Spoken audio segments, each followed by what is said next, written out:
First item, requiring a decision, costs arising as a result of restructuring the building consents area after loss of accreditation, that the report be received. That's moved by Raf Manji, seconded by Tim Scandrett. Is there any discussion, comments, questions? No? I'll put the motion. All those in favour say aye. Aye. Those opposed say no. That's carried.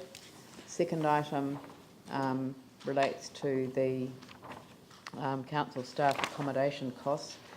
And can I have a mover for the motion? Raf Manji, seconded by Andrew Turner. Is there any discussion? Yanni.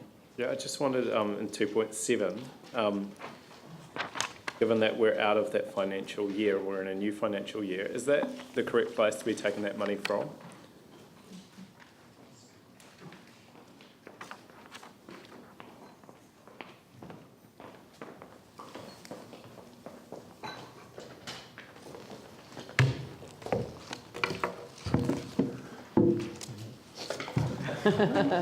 It's a long walk to say yes. It's just, I might be here for a while. That is the appropriate place, and it refers to last year. It's just the way in which we have to work through the timing of it. How much money's left in that capital underspend? Nothing at this point.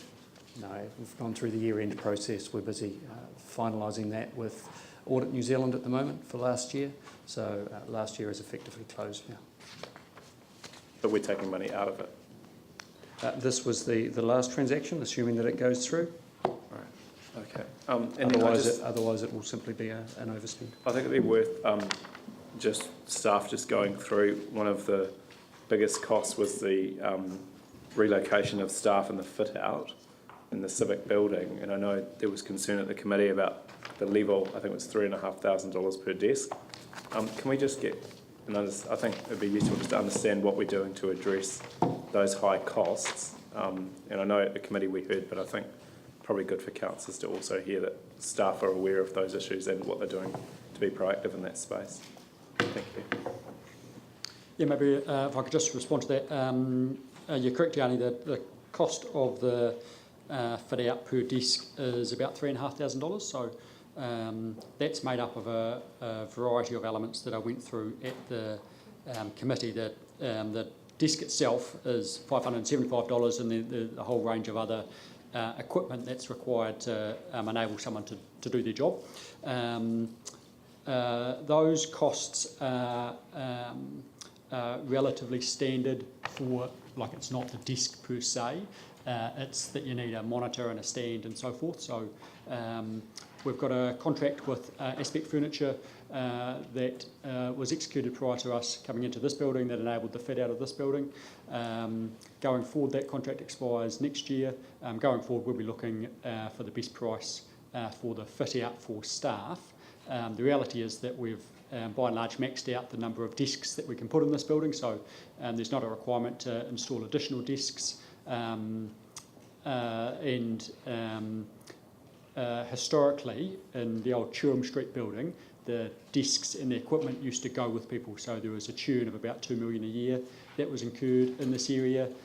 With the old model of taking your desk and your equipment with you, that's zeroed out now that the desk and equipment are assets that we've effectively purchased that stay regardless of movements of staff around the place. Okay. Are there any other questions? Right, I'll put the motion. All those in favour say aye. Aye. Those opposed say no. That's carried. Thank you. And the next one relates to reassignment of delegations, new director positions and other delegations. Moved by Raf Manji, seconded by Paul Lonsdale. I don't know how that happened. Are there any questions? I'll put the motion. Oh, you've got a question. I just need to make one very technical correction. amendment. Yep.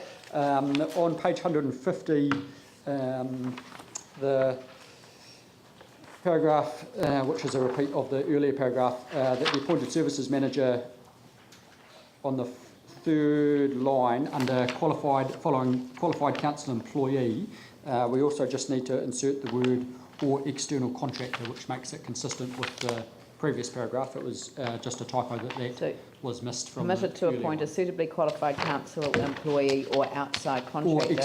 Or external contractor to assist in the execution. So that's in the attachment to clause 3 on page 150 at the top. So if we could just note that amendment. We've got it as 6.1.3. Yeah, There you go. it's done. Excellent. Yes, and it's done in the motion. So, all right, I'll put the motion. All those in favour say aye. Those opposed say no.